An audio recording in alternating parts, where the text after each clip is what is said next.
Hello there, this is Krishna और मैं आपका स्वागत करता हूं फिजिक्स ज्ञान मुकेश नायक चैनल में। और आज का जो टॉपिक है जिसे आप लोग देख रहे हैं कि ये है सेल बायोलॉजी और biotechnology.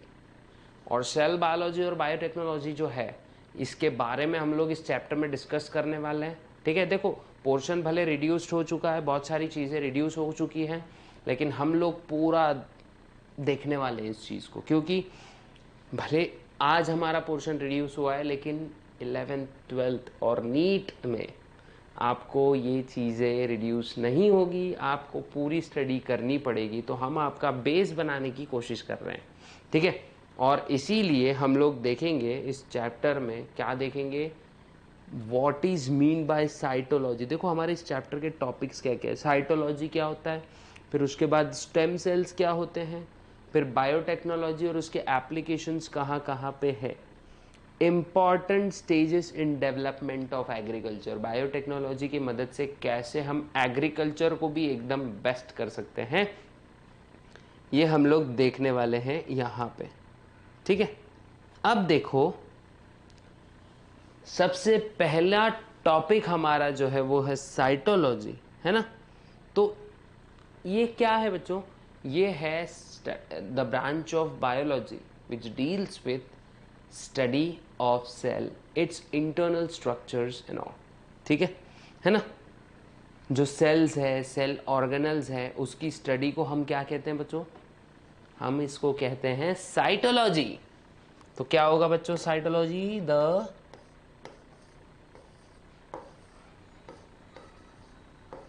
The study of cell and cell organelle.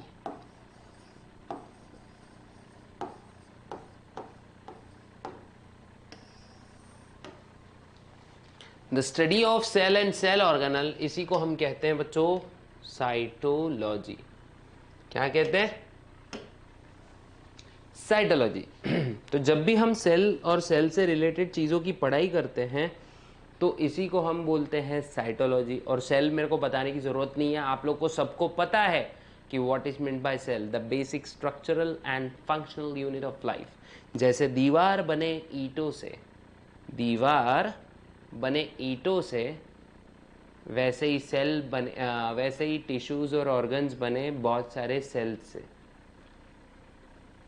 जमा नहीं ना, मैंने शेर बोला भी नहीं, ठीक है। मैं तो जस्ट आप लोग को बता रहा था, जैसे दीवार बनती है ईंट और ईंट को जोड़कर, है ना, वैसे ही सेल से बनते हैं टिश्यूज और ऑर्गन सिस्टम्स। तो आपको ये देखना ज़रूरी है कि सेल्स, अगर देखा जाए सेल आगे चल के क्या बनाता है बच्चों, ये सेल्स, बहुत सारे सेल्स ग्रुप हो जाते हैं, मतलब एक जगह, और एक टाइप का फंक्शन परफॉर्म करना स्टार्ट कर देते हैं। इसी को हम बोलते हैं, जो सेल्स के वजह से जो सेल्स इकट्ठा करके बनती है चीज़, उसको बोलते हैं हम लोग टिश्यू। टिश्यू से बनता है ऑर्गन, और ऑर्गन से बनता है ऑर्गन सिस्टम, है ना। ऑर्गन से बनता है ऑर्गन सिस्टम, और ऑर्गन सिस्टम से बनता है ऑर्गेनिज्म। ये आप लोग को तो पता ही है पहले से, लेकिन जस्ट एक इंट्रोडक्शन मैं आपको दे दे रहा हूँ, ठीक है। तो ये चीज़ें होती हैं एक ऑर्गेनिज्म, मतलब ऑर्गेनिज्म बनने की जो पूरी शुरू प्रक्रिया होती है कुछ इस प्रकार होती है, ठीक है। तो क्या हो रहा है, सेल सेल से बन रहे, टिश्यूज टिश्यूज से बन रहे, ऑर्गन्स ऑर्गन से बन रहे, organ systems and organ system से बन रहे हैं ऑर्गेनिज्म। यही हम देखने वाले हैं, ठीक है। अब देखो जब से ये चीज़ हुई ना, जो सेल की डिस्कवरी वगैरह हुई, तब से बायोलॉजी पढ़ना ना बहुत ज़्यादा आसान हो गया, है ना। बायोलॉजी के लिए नए नए द्वार खुल गए, बहुत सारी चीज़ें आ गई, बहुत, मतलब जैसे जैसे हमने न्यूक्लियस, डीएनए वगैरह को देखना स्टार्ट किया, उसके बारे में ज़्यादा जानकारी लेना स्टार्ट की, धीरे धीरे क्या हुआ, एक बोला जाएगा ना, एक क्रांति टाइप आ गई पूरे सिस्टम में, ठीक है। और यही क्रांति के वजह से मॉडर्न साइंस और मेडिसिन में हम लोग को बहुत ज़्यादा हेल्प मिली। अब इसी वजह से इसी चीज़ की खोज करते करते हम लोग को एक बहुत ही अच्छा कॉन्सेप्ट हाथ में लगा, या ऐसा सुनो, ऐसा बोल सकते हैं कि बहुत बड़ा ब्रह्मास्त्र हाथ लग गया, जिसको हम कहते हैं बच्चों स्टेम सेल्स। क्या कहते हैं?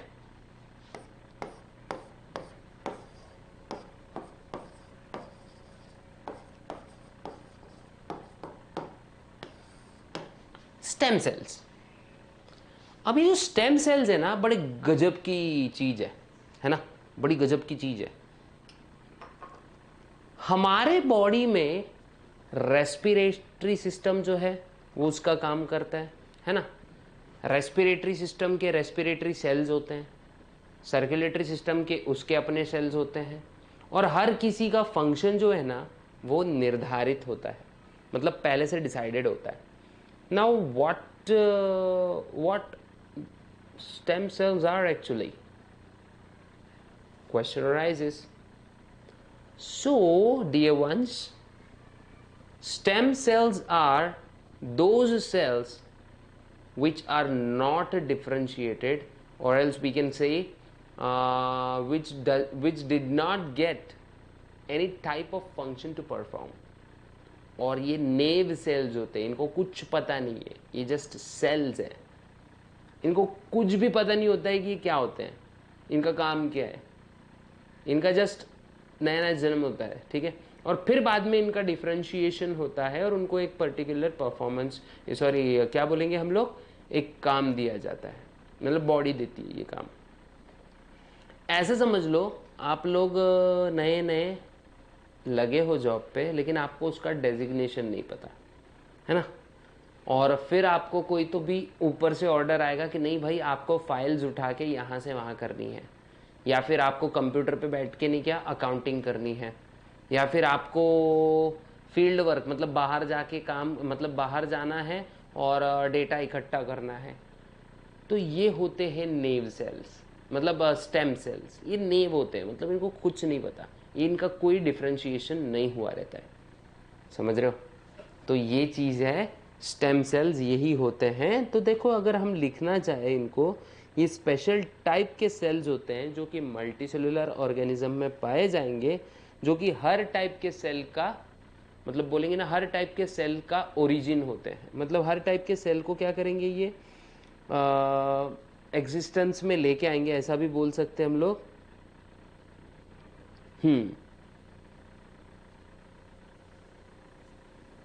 हाँ ठीक है। तो देखो the special type of cell,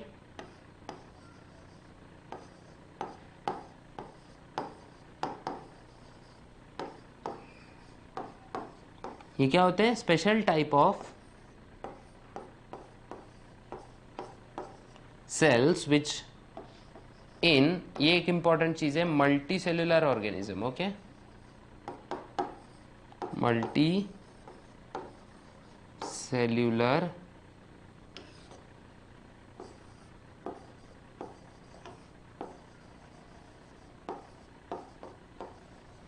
organism which gives rise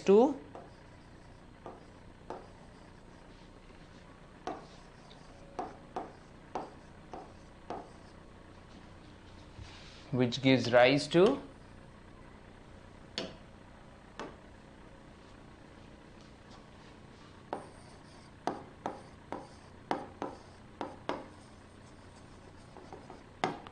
different type of cells. यानी स्टेम से ही क्या होता है बच्चों, अलग अलग टाइप के दूसरे सेल्स भी आते हैं, ठीक है, ये आपको पता होना जरूरी है ना। तो ये बहुत ही ज्यादा स्पेशल होते हैं। और ये स्टेम सेल्स देखो, अगर देखा जाए स्टेम सेल्स जो है ना, अगर देखा जाए तो ये हमारे बोन मैरो के पास, बोन मैरो में मिल सकते हैं, ठीक है। और स्टेम सेल्स मतलब बहुत सारे थेरेपीज़ में भी आजकल इस्तेमाल हो रहे हैं। ऑर्गन बोलेंगे, अगर रीजनरेशन के लिए बोला जाए तो ऑर्गन रीजनरेशन की भी थ्योरी इससे आ रही है बाहर। अगर हम इसमें देखें थोड़ा सा, अगर हम लोग ने क्या अच्छे नोट्स की तरफ देखें या फिर कुछ रेफरेंस देखें, तो देखो अभी सेल्स, देखो ये स्टेम सेल्स एक्चुअल में होते क्या हैं। एक्चुअली जब बड़ी वुंड हीलिंग या फिर बर्न्स वगैरह लग जाते हैं ना, जब भी इनका आजकल इस्तेमाल हो रहा है, अब देखते हैं आगे वाले टाइप पे, ठीक है। अब ये सेल्स एक्चुअली तुम लोग को मिलेंगे कहाँ, ठीक है। देखो जब वो होता है ना, जाइगोट बनता है, मान लेते हैं फीमेल और मेल गैमेट्स फ्यूज हो रहे हैं और एक जाइगोट बन रहे हैं, तो जाइगोट का जो शुरुआती सेल का मास होता है ना बच्चों, ये होता है स्टेम सेल से बना हुआ, और फिर धीरे धीरे धीरे उनका फंक्शनैलिटी आना स्टार्ट होता है। मतलब उनको अपना अपना काम, जैसे बोलते नहीं क्या, उनको क्या मिलेगा, उनको अपना अपना एक टास्क मिलना स्टार्ट हो जाता है ना। मतलब उनका डिफ्रेंशिएशन होना स्टार्ट हो जाता है, और यही होता है सेल्स के साथ में। उनका डिफ्रेंशिएशन धीरे धीरे होता है और उनको एक specific function through out the life perform करने के लिए दे दिया जाता है, और यही होता है अपने स्टेम सेल्स होते हैं ये। अगर मैं बोलूं उसमें और आगे, अगर मैं बोलूं, तो देखो ये प्रेजेंट कहाँ होते हैं, प्रेजेंट इन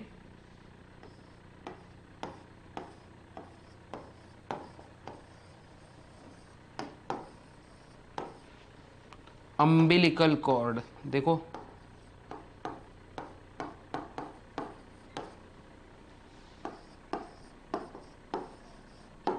है ना, अम्बिलिकल कॉर्ड में भी ये सेल्स मौजूदगी बताएंगे अपनी। मतलब इसीलिए डॉक्टर्स क्या करते हैं पता है क्या, जब बेबी बॉर्न होता है ना, तो उसका प्लासेंटा वगैरह रख लेते हैं ताकि वो और उन सेल्स के ऊपर गहन रिसर्च कर सके, ठीक है। और तो और अडल्ट ह्यूमन बींग्स में अगर हम देखें तो बोन मैरो जो है, बोन मैरो जैसे मैंने अभी कुछ देर पहले ही आपको बताया, जो बोन मैरो है ना, बोन मैरो में भी ये सेल्स मौजूद होते हैं, और एडिपोस कनेक्टिव टिश्यूज में भी ये सेल्स कुछ हद तक पाए जाएंगे। तो ये आप लोग को पता होना चाहिए कि फीटस जो है, अम्बिलिकल कॉर्ड, लेकिन किसके, फीटस के। और कहाँ प्रेजेंट होते हैं बच्चों ये,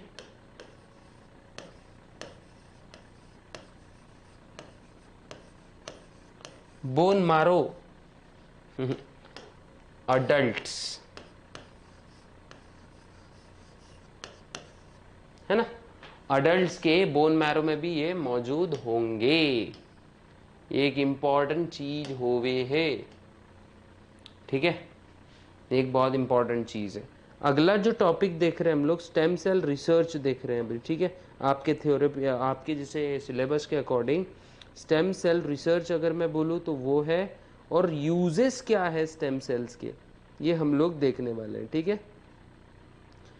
तो अगर मैं बोलूं स्टेम सेल रिसर्च अगर बोलें, तो इसके डायरेक्टली हम लोग देख सकते हैं यूजेस क्या हो सकते हैं स्टेम सेल के। यूजेस, तो सबसे पहला तो मैंने आपके साथ तो उसी समय डिस्कस किया, मतलब अभी कुछ मिनट पहले, कि फर्स्ट यूज इसका आ रहा है रीजेनरेशन। रीजेनरेशन, इसके ऊपर तो जितना बात किया जाए ना तो उतना कम है बच्चों। रीजेनरेशन थेरापी, इसका बहुत, मतलब आप लोग ने देखा होगा ना, साइंस फिक्शन मूवीज में भी देखा होगा ना, जैसे डेडपुल देख लो या फिर वुल्वरीन देख लो। उनको नहीं क्या यार, जब भी ऐसी कट वट लगता है, या डेडपुल तो इतना औसम है, उसका हाथ वाथ भी कट जाते तो वापस ग्रो कर जाता है ना, जैसे चिपकली की पूंछ हो रखी है। तो ये सब चीज़ें जो है ना, साइंटिस्ट सब इसी के ऊपर काम कर रहे हैं, और आप लोग भी फ्यूचर में जाके ये सब काम कर सकते हैं, क्योंकि आप में भी एक साइंटिस्ट कहीं ना कहीं छिपा बैठा है, उसको बाहर निकालिए। तो रीजनरेशन थेरेपी में क्या होता है बच्चों, पता है क्या, कि अगर मैं बोलूं, कुछ डिजीजेस ऐसे हैं जिसमें हमारे सेल्स मर जाते हैं लेकिन वापस नहीं आ सकते, तो ऐसे टाइम पे क्या हो जाता है, उस स्पेशल टाइप के सेल्स को रिटर्न वापस लाना ज़रूरी होता है। जैसे फॉर एग्जांपल अगर मैं बोलूँ, फर्स्ट एल्जाइमर बोलूं मैं क्या?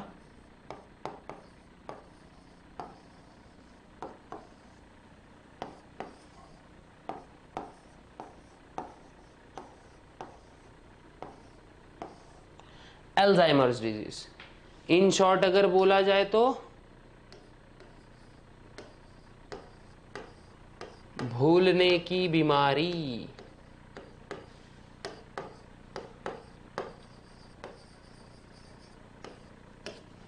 है ना। एल्जाइमर्स मतलब ये बीमारी है भूलने की। अरे मैं क्या बता रहा था आपको, अरे यार मैं तो भूल गया। यही चीज होती है अल्जाइमर्स। ठीक है, मतलब उस पेशेंट को क्या होगा, कुछ याद ही नहीं रहेगा ज़्यादा। कभी कभी तो वो अपना नाम भी भूल जाएगा। सीवियर केसेस में वो पूरा अपना, मतलब बोलते नहीं कि ऐसा समझ लेंगे कि टोटल मेमोरी कार्ड फॉर्मेटिंग हो रहा है उसका। मतलब बोलते नहीं क्या, डायरेक्ट पूरा का पूरा एक बार का फ़ोन को फॉर्मेट कर दो, एकदम पूरा एम्प्टी कर दो, तो मतलब एक नया कॉन्शियसनेस रहता है ना, सिर्फ कुछ क्या बच गया। तो ये चीज़ होती किसकी वजह से बेटा? अल्जाइमर डिजीज होती है डिस्ट्रक्शन ऑफ ब्रेन न्यूरॉन्स की वजह से। Destruction of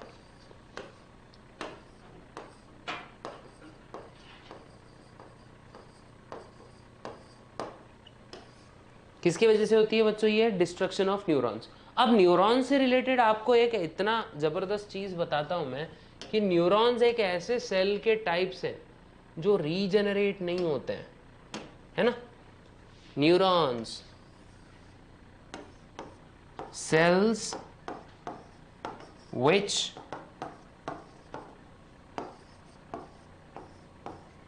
does not regenerate।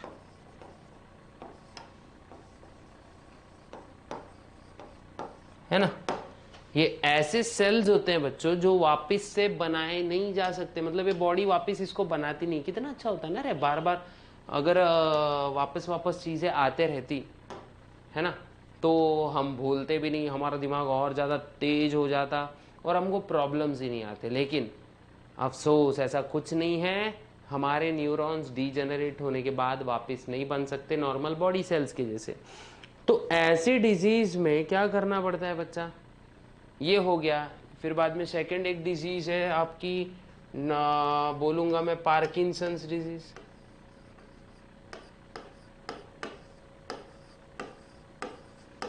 ये भी एक neural disorder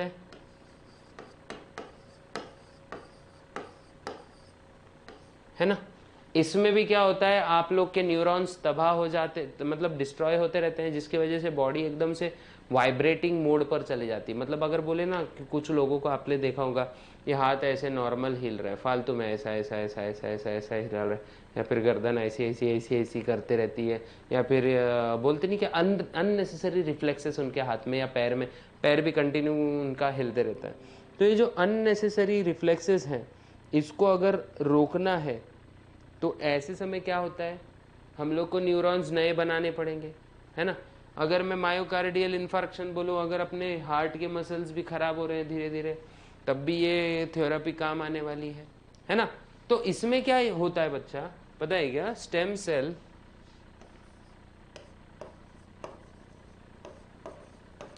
sales are used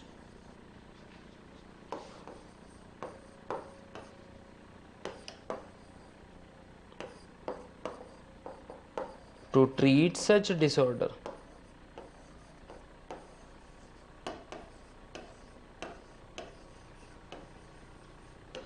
ऐसे डिसऑर्डर्स को ट्रीट करने के लिए स्टेम सेल्स का इस्तेमाल किया जाता है, ताकि उनको कन्वर्ट करा जाए न्यूरॉन में और फिर वो इंसान की ये बीमारी लगभग ट्रीट हो जाए।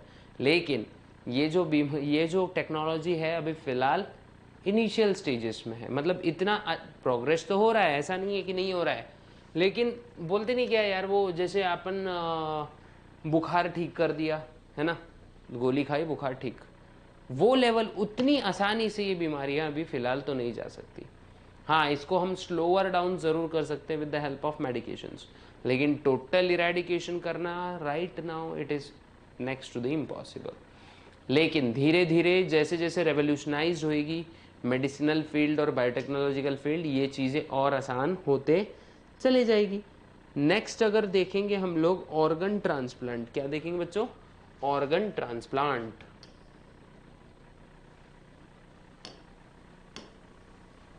सेकंड अगर देखूं मैं एप्लीकेशन इसका, ऑर्गन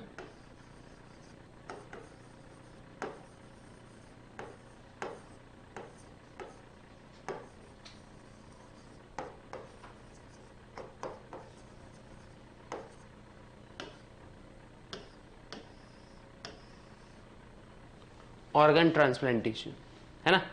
अब ऑर्गन ट्रांसप्लांटेशन के दौरान बच्चा, सबसे पहले मुझको एक बात बताओ, सबसे इंपॉर्टेंट प्रॉब्लम हमको, सबसे इंपॉर्टेंट जो फेस करनी पड़ती है ना, वो होती है रिजेक्शन। और बॉडी क्या करती है? बॉडी रिजेक्ट्स, है ना।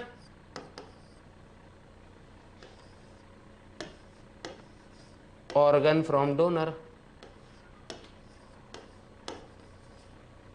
भले ऑर्गन वगैरह मैच कर रहा हो, सब अच्छे से हो रहा हो, लेकिन बॉडी स्टिल क्या करती है? वो फॉरेन बॉडी है हमारे लिए, तो बॉडी क्या करती है? स्टिल उसको रिजेक्ट करती है।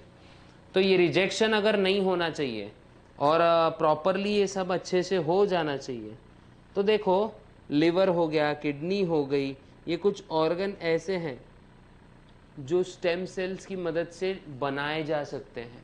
अभी फ़िलहाल तो ये भी इतने ख़ास तरीके से नहीं बनाए जा रहे, लेकिन अभी कुछ टेक्निक्स आई है, देखो जैसे ऑर्गन प्रिंटिंग की।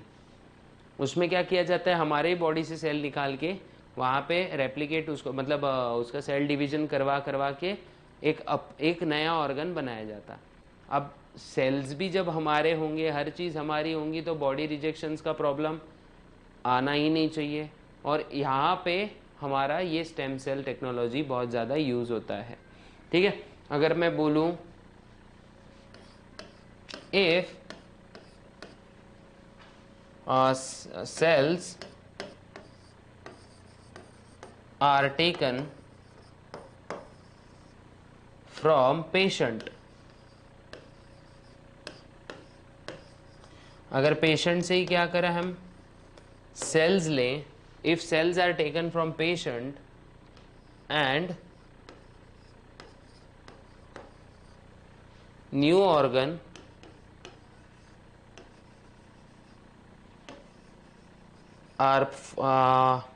are produced,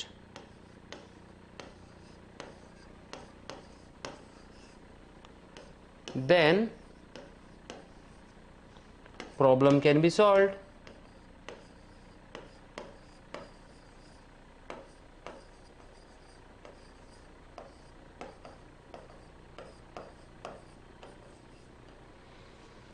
है ना, ये प्रॉब्लम्स क्या हो सकती है?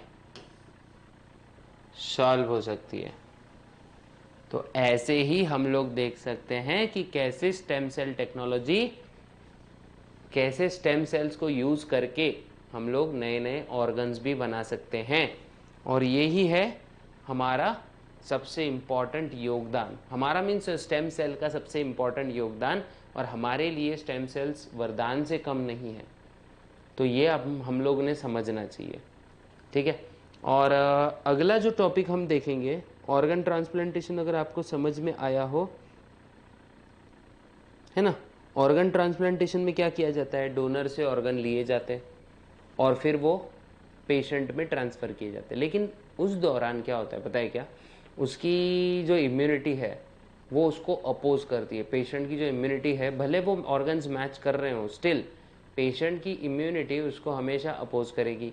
और यही अपोजिशन की वजह से क्या होता है पता है क्या? पेशेंट को बहुत सारे प्रॉब्लम से गुजरना पड़ता है। उसके लिए उसको इम्यूनोसप्रेसेंट ड्रग दिए जाते हैं, जिसके वजह से उसकी इम्यूनिटी कॉम्प्रोमाइज़ हो जाती है और उसको अपॉर्चुनिस्टिक इन्फेक्शंस होने का खतरा बढ़ जाता है। अब स्टेम सेल के थ्रू ये सब चीज़ों को एकदम से भी वैनिश तो नहीं बोलूँगा मैं, लेकिन कम से कम किया जा ज़रूर सकता है। क्योंकि अगर सेल्स ही अपने हो तो बॉडी कम विरोध करेगी, फिर भी वो बाहर से ही आ रही है ना चीज़, तो बॉडी थोड़ा सा कम विरोध बताएगी, कम विरोध बताएगी तो हमको इम्यूनोसप्रेसेंट ड्रग्स कम देने पड़ेंगे पेशेंट को, और अगर ड्रग्स ही कम देंगे हम तो फिर उसको अपॉर्चुनिस्टिक इन्फेक्शंस होने का कोई खतरा नहीं रह जाएगा। ये मतलब मेरी थ्योरी काम कर रही है, ये मतलब मेरा सोच है ये। अगर मैं कहीं गलत हूँ तो प्लीज़ मुझको क्या करना, करेक्शन करवा देना वहाँ पे, है ना। बट जहाँ तक मुझको पता है ऐसा हो सकता है, और स्टेम सेल को यूज़ करके हम उसका डिफरेंशिएशन आर्टिफिशियली करवा के न्यूरॉन्स, आरबीसीज, डब्ल्यूबीसीज जो सेल बनाना चाहते हैं हम लोग उससे बना सकते हैं, अगर ये टेक्नोलॉजी प्रॉपर तरीके से यूज़ हुई तो। और इसमें प्रॉपर रेवोल्यूशनाइज्ड अगर ये चीज़ हुई, ये टेक्निक अगर रेवोल्यूशन इसमें आया, तो ये टेक्निक से आगे बहुत मानव का कल्याण हो सकता है, मतलब बोलते हैं ना मानव उद्धार बहुत अच्छे से हो सकता है, ठीक है। उसके बाद आता है देखो ऑर्गन एंड बॉडी डोनेशन, ये भी उसी पे आता है, ये भी उसी पे निर्धारित है ना। अब अगर मैं बोलूँ बायोटेक्नोलॉजी, नेक्स्ट टॉपिक है हमारा बायोटेक्नोलॉजी, ओके।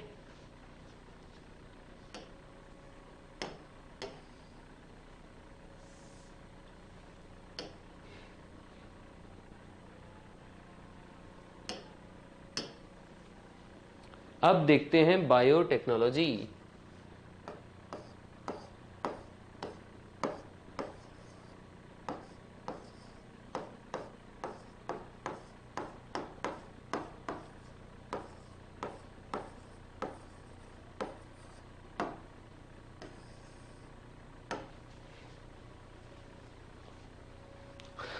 अब देखेंगे हम लोग बायोटेक्नोलॉजी। जैसे आपको विजिबिलिटी आई थिंक सो हो रही होगी, नहीं हो रही है तो हम क्या कर सकते हैं, इसको I think so zoom in कर सकते हैं, हाँ।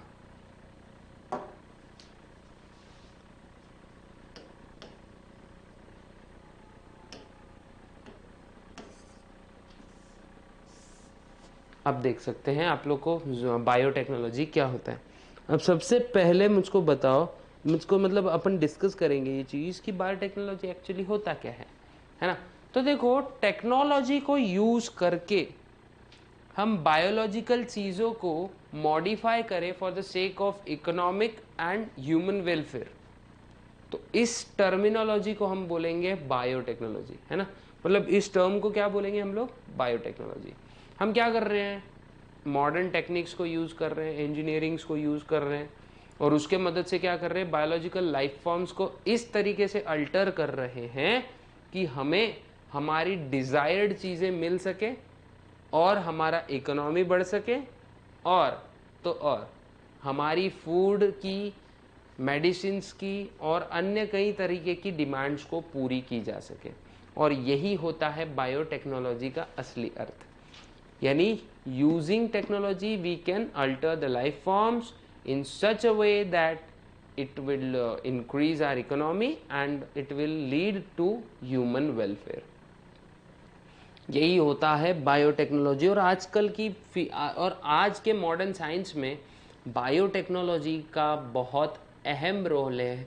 भले वो फूड सेक्टर रहने दो, वो अगर मैं बोलूँगा ना, फूड इंडस्ट्री रहने दो, मेडिसिनल इंडस्ट्री रहने दो, मेडिकल फील्ड रहने दो, उसके बाद में इंजीनियरिंग का एरिया हो गया।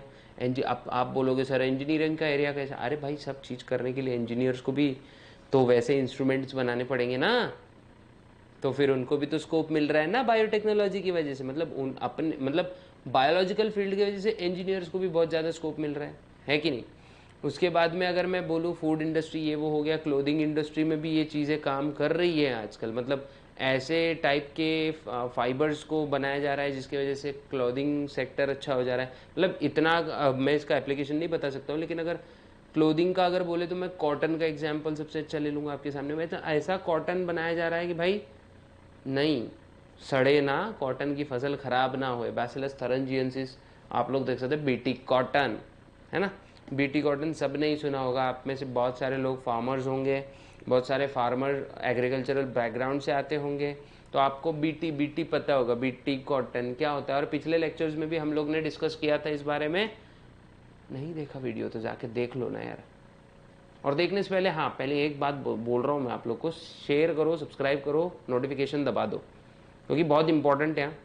आप लोग यार ऐसे भाग भाग मत जाओ, बस लाइक कर दो वीडियो को, शेयर भी करो अपने दोस्तों के साथ ताकि उनका भी भला हो, क्योंकि पढ़ेगा इंडिया तो बढ़ेगा इंडिया, राइट हो। और खुशियाँ बांटने से बढ़ती है, ये भी इम्पॉर्टेंट है। सब्सक्राइब करो और बेल नोटिफिकेशन दबाने की वजह से क्या होगा, आपको रीसेंट वीडियोस तुरंत मिलते जाएंगे, क्योंकि बहुत सारी वीडियोस आते रहती हैं, फिजिक्स के न्यूमेरिकल्स आते हैं, मैथ्स के बारे में डिस्कशन होता है, बहुत सारी चीज़ें होती हैं जो आप लोग तक आना बहुत ज़्यादा ज़रूरी है। तो इसीलिए like share subscribe comment bell notification ज़रूर दबाएं। अगर मैं बोलूँ बायोटेक्नोलॉजी के बारे में, तो ये सब चीज़ें हम लोग बायोटेक्नोलॉजी में कर सकते हैं। अब इसमें बायोकेमिस्ट्री होता है और अन्य टाइप के मतलब बहुत सारे रिसर्च ओरिएंटेड चीज़ें इसमें होती रहती है, जिसके बारे में आपको क्या करना पड़ेगा पता है क्या? एक चीज़ बड़े अक्षरों में लिख के देता हूं मैं यहाँ पे, स्टे ट्यून्ड, है ना। अगले एपिसोड के लिए आपको रुकना पड़ेगा इसके लिए, है ना, क्योंकि बहुत ही अच्छी अच्छी चीज़ें हम लोग डिस्कस करेंगे बायोटेक्नोलॉजी से रिलेटेड। तो मिलते हैं नेक्स्ट एपिसोड में, तब तक के लिए जय हिंद।